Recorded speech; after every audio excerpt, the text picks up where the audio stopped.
that from 2009 to 2018, the world lost 14% of coral on its coral reefs. This is an area larger than the Great Barrier Reef. It highlighted that we must address the state of the world's coral reefs, a critical Earth ecosystem.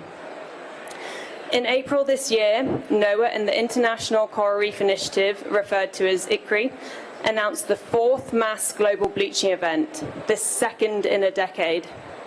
Since then, nearly 80% of coral reefs worldwide have experienced bleaching level heat stress, and with continued warming, this number is likely to increase given the scientific projections. For an ecosystem that supports 25% of all known marine species and underpins 1 billion people, this is of grave concern for the state of our planet and constitutes an ecological crisis with the potential to lead to a humanitarian crisis. Coral bleaching is the process by which corals lose their symbiotic algae, also known as zooxanthellae, that gives them their distinctive colours, enables up to 85% of their food and energy intake. Thus, when we see a bleached reef due to the expulsion of this algae, its skeleton becomes visible and it is in a state of starvation, but they're not necessarily dead yet. This bleaching occurs due to stresses, mainly elevated sea temperatures, prolonged heat waves triggered by climate change, as well as ocean acidification or pollution. While bleached coral become more susceptible to disease and death, they can recover if conditions improve, and that's key, if conditions improve, particularly if the heat stress is not overly prolonged. But reefs face local threats as well, such as agricultural runoff, including chemical fertilizer, sedimentation, and pollution from coastal development, overfishing, and destructive fishing. These local threats are further exacerbated due to the loss of reefs and decreasing the resiliency of coral during bleaching events in recent years, resulting in mass mortality. However, there is a small percentage of reefs on Earth where very little bleaching has been seen, but they are often under threat from local drivers of loss and lack protection. Within the current 4th mass bleaching event, which is the most severe and extensive on record, I am extremely devastated to announce that much of the Caribbean islands are currently experiencing unprecedented heat stress and under alert level 5, the highest level designated by NOAA Coral Reef Watch, with the potential to cause catastrophic mortality. Let me repeat that. Much of the Caribbean's reef are at the highest level of emergency alert, a potential for catastrophic mortality. The ocean temperatures in the Caribbean for 2024 are expected to surpass 2023, which was previously the record-setting temperature. The central and southern regions of the Red Sea are also experiencing above-average temperatures. For an Earth system that supports 25% of all known marine species and underpins the livelihood and well-being of approximately 1 billion people, that's 1 out of 8 people on Earth. This is a grave concern for the state of our planet. But one thing is clear, we are at a now or never moment. We must scale action urgently. To avert catastrophic losses of reef life and function, we are issuing emergency calls to action to both state and private sector leaders to urgently accelerate action to stop local and global drivers of decline and scale cost-efficient solutions to enable the survival and recovery of resilient coral reefs on a global scale. As the world grapples with the cascading loss of biodiversity, coral reefs are at the forefront of the crisis. Their significance extends beyond their immediate ecological value. They are vital for global biodiversity systems, economic stability, spanning global south coastlines, and an integral part of cultural heritage. To underscore the value of goods and services provided by coral reefs, which are estimated at 9.9 trillion per year, with 109 billion of GDP worldwide underpinned by reefs. That includes infrastructure protection, food systems, and tourism income. Coral reefs are also termed as the medicine chest of the 21st century, with more than half of all new cancer research focusing on marine organisms. The loss of reefs and the services they provide will accelerate food scarcity, lack of coastal protection, and affect economies, constituting a threat to peace and security for 1 billion people. We stand at a critical juncture. The evidence is undeniable.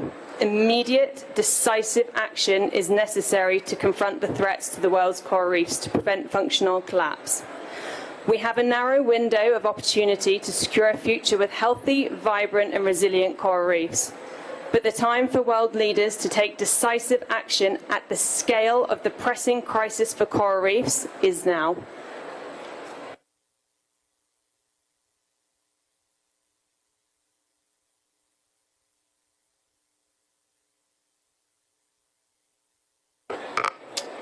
Thanks very much. How many people here are actually journalists? Sorry, I used to be a permanent secretary for information in Fiji. So we got 1, 2, 3. 3 journalists? Right?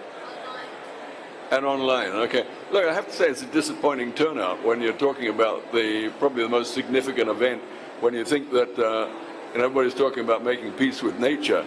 What is the most significant peace gesture we can make? It's to save coral reefs. You know, we're approaching the collapse of an entire Earth ecosystem here, and the media needs to pay attention.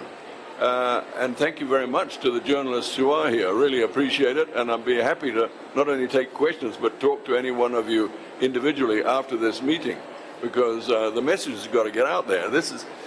You heard already from Margot about the situation with this, the worst ever coral bleaching event in human history that's underway right now. I mean, we are approaching the tipping point for where there will be, as was predicted by IPCC, where there will be no coral. It'll be in our aquariums, and there might be some surviving vestiges here and there, but the coral reefs on which 1 billion people depend for sustenance, on which 25% of the marine ecosystem depends on for its existence. Countries like mine in Fiji, every island is ringed by a coral reef. If they just turn into rubble banks with a little bit of algae and a few lost fish on them, we're going to be extremely exposed in terms of not just tsunamis, just the tropical storms, etc., but our harbors are going to be all at risk as well. So this is, I just can't even imagine a world without coral reefs, but it's coming, and it's coming at us fast. So that's why I say the media really got to be paying attention. We do have an event. We're calling this, at this COP16, an emergency special session on coral.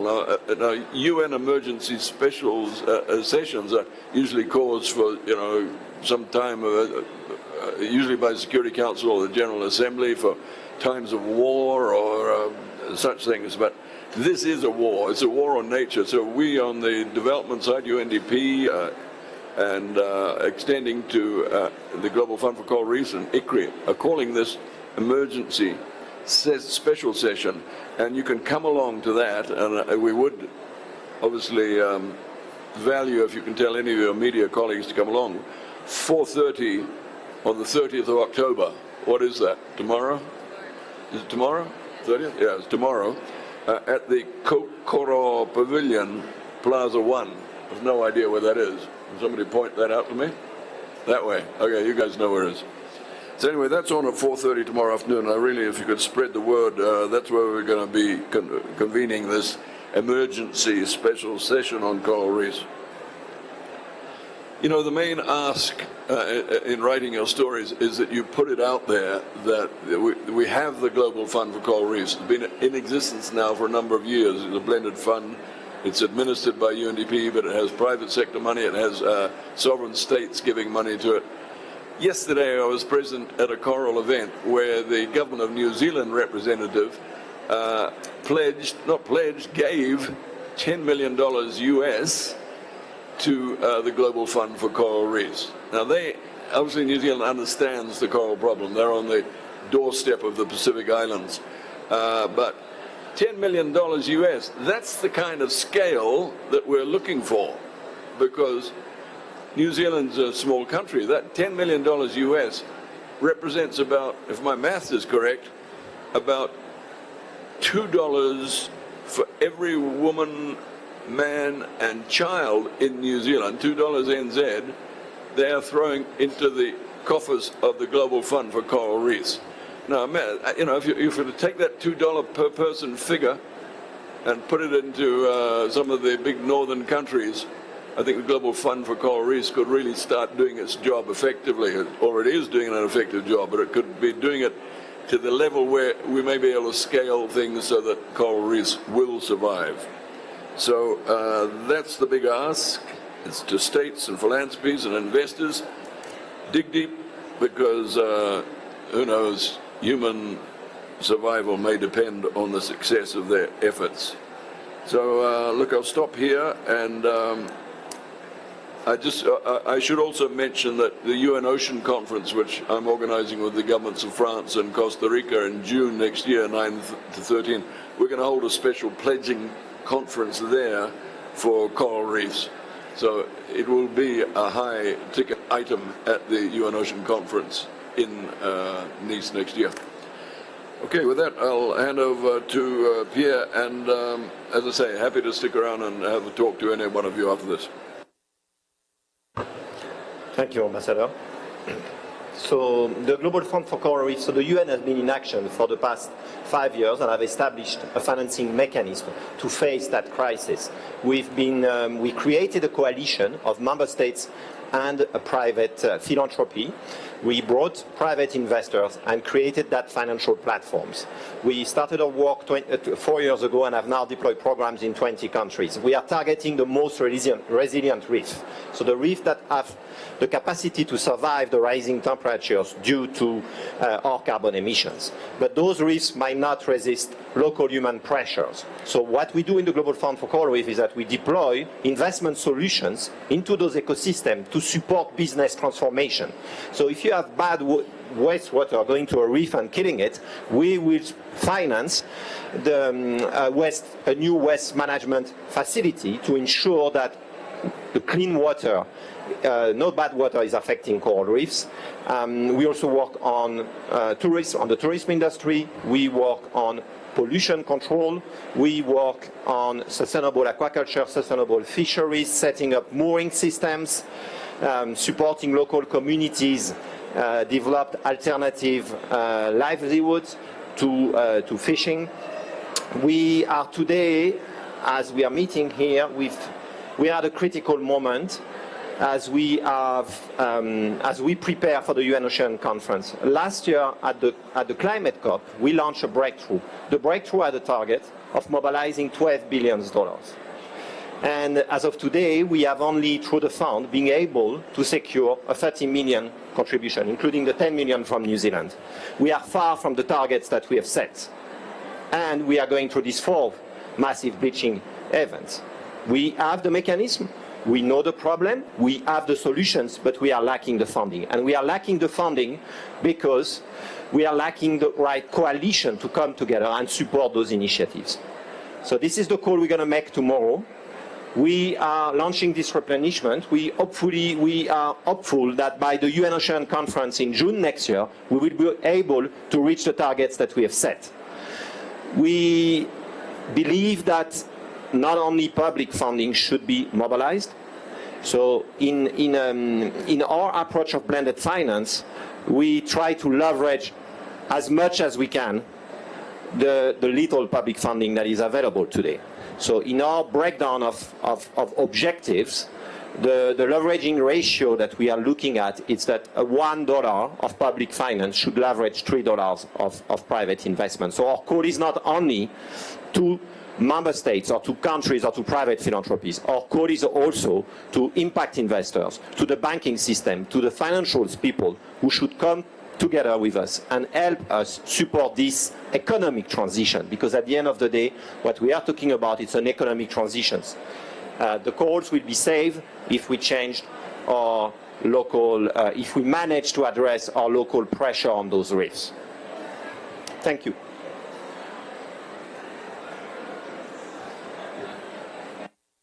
Any questions from the floor? And then, as I say, happy to take questions afterwards, but let's take one from the floor. Just if you could say who you are. There's a lady over there.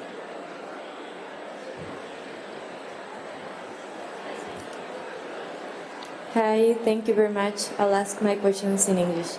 I'm Daniela Quintero from El Espectador here. I'm Daniela Quintero from El Espectador newspaper here in Colombia. More about what's going to happen tomorrow in that emergency session and which are like the expected outcomes of that meeting. And I wanted to know also what can be done like in a short time beside these financial issues.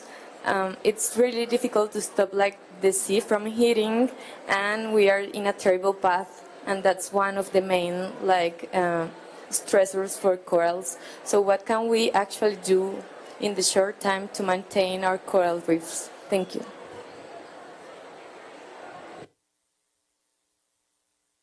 Well, that's the, sorry, can you hear me? Can you hear me? Yeah. That's the million-dollar question, except it's not a million-dollar question, it's a multi-million-dollar question that you just asked, and that's why we need the money. Look, one of the main problems that coral has is what's coming off the land, what we are putting into the ocean. And a lot of that pollution is coming out of our towns, a lot of that, and so, my hometown in Suva, for example, the coral reef that creates our harbour, that's under massive stress from what goes out of our drains into the harbour and out to poison the coral. But you can say the same thing about fertilizers in all the big agricultural fields all around the world that flow out to coral reefs. So there's land-based, and there are solutions to that. One of the great solutions I saw in Australia was setting up seaweed farms in the mouths of the estuaries, and elsewhere it's being done with shellfish, where they actually capture that pollution for us before it goes on out to the reef. So that's one side, the source-to-sea problems which humans have put upon the reef. I mean, this is something we've done. The main thing, though, of course, is global warming. And that's causing now the ocean warming, which is at record levels.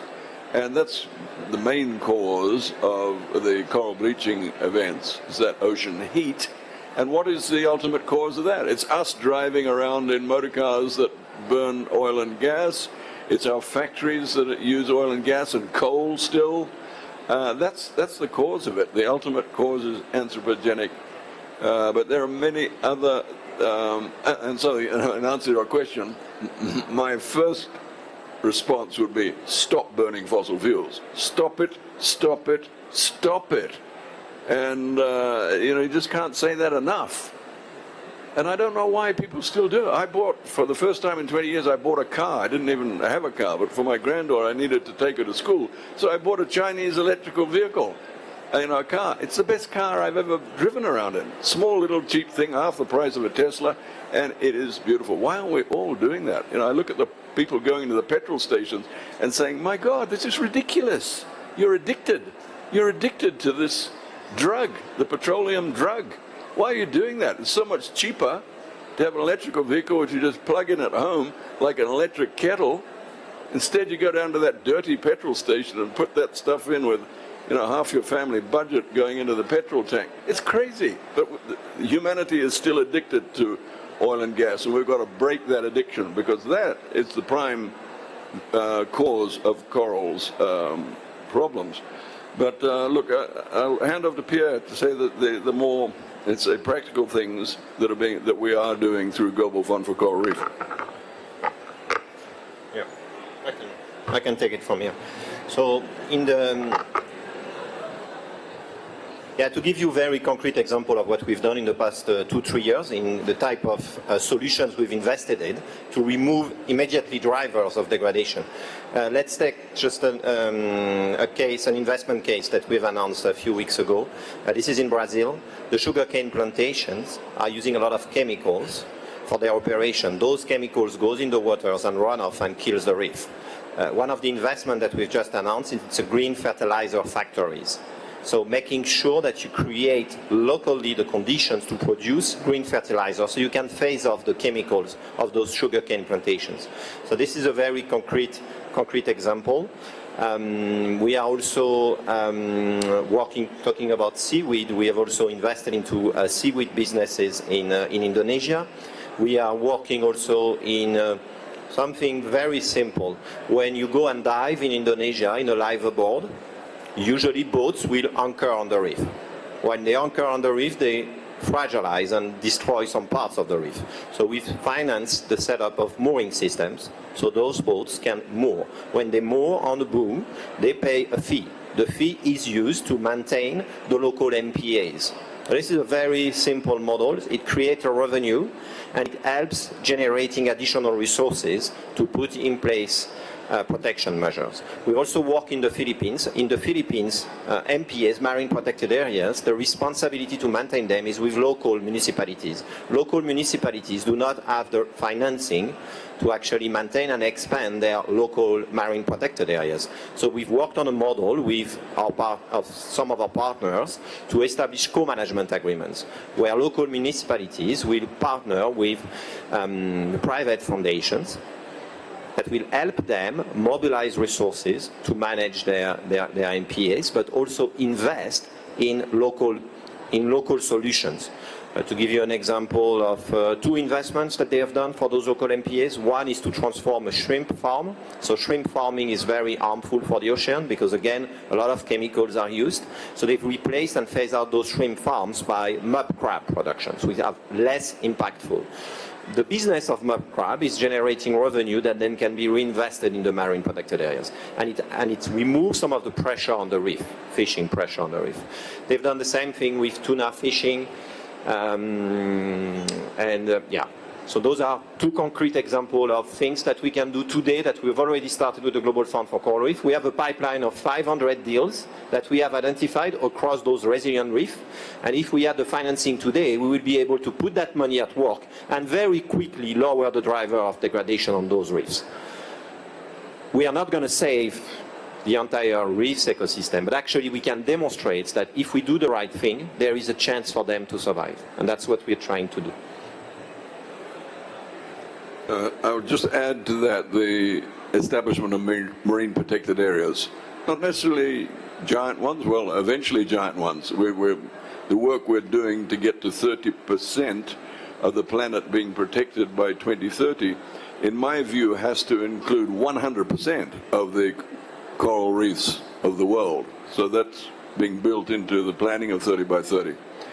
But I was recently home in Fiji staying in a small resort, and I put on my mask, as I usually do, and went straight in the water, and I was amazed at it was like when I was a kid, you know, you went in the water and there's just this life everywhere, huge schools of fish, all the old species, they were all there. It was so encouraging to see it. So I got out of the water and said, what the hell, you know, what's going on? Why aren't people killing that fish? And they said, no, we've decided in all our small resorts, these are the Asawa Islands in Fiji, I advertise for them, they're the most beautiful part of the world, but all the small resorts decided to put MPAs in front of their hotels.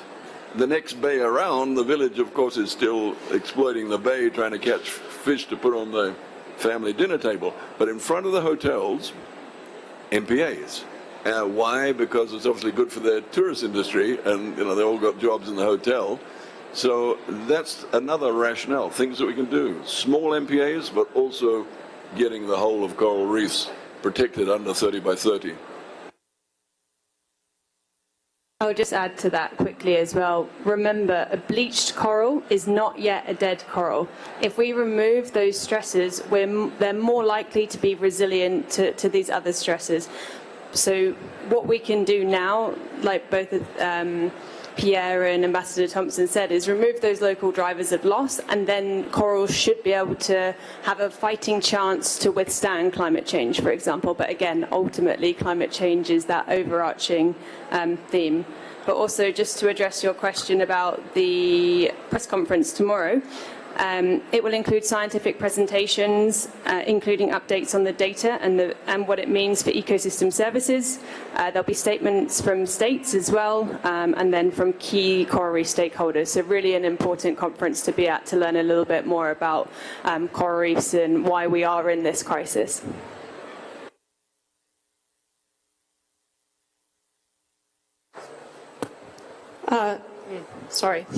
Juliana Viglione from Carbon Brief. Are you expecting any more announcements of funding, either governmental or private, here? Yeah, Germany has just committed $1 million. But as I say before, you know, it's pitiful, pitiful. Come on, this is a call to member states and philanthropies. Get out your millions. New Zealand can do it. $2 per woman, child, and man in the country. Scale that up, and let's see the other big economies kicking in.